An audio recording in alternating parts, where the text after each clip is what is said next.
Hey, there are times in the summertime when we plant a garden and we have to weed that garden.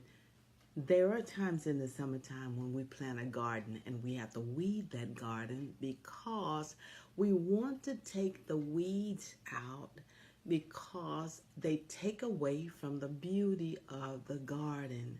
So we pull the weeds so that the garden can be like we imagine it to be like. And I was thinking about God in the beginning. Aren't you glad that God just didn't start speaking off the top of his head because he's so creative? He could have had anything he said or anything he thought. But the beauty of creation that he has given us, the beauty of the flowers, the birds, and the bees, let us know how focused and pacific that our God is. And I just get a sense that the Lord desires that we too would go there before we get there. Meaning that God just didn't start speaking off the top of his head. He was very conscientious of what he was saying. He said what he meant and meant what he said. And I get a sense it's time for us to fine tune some things about even those things that we think about, we dream about, we imagine that perhaps we need to revisit some areas and fine tune. Is that really the type of a garden that I want? What kind of flowers do I really want in it? And begin to picture what that future looks like.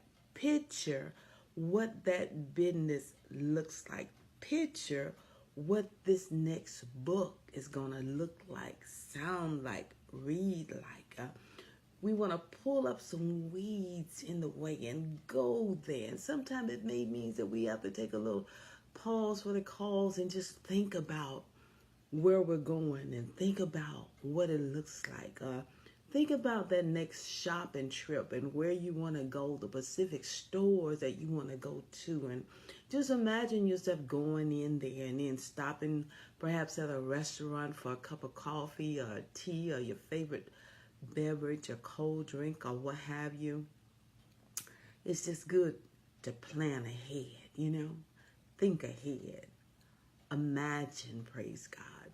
When they were building the Tower of Babel, God came down and saw what they were doing and he scattered them just in case they had another vain thought of whatever they imagined they would do.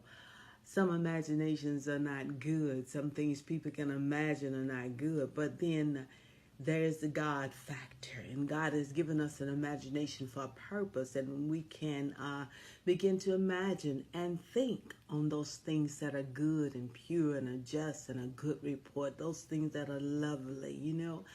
And so I get a sense that it's time to just take a pause and think. Where do we go from here? And do I really want to do that? Something to think about. Go there before you get there.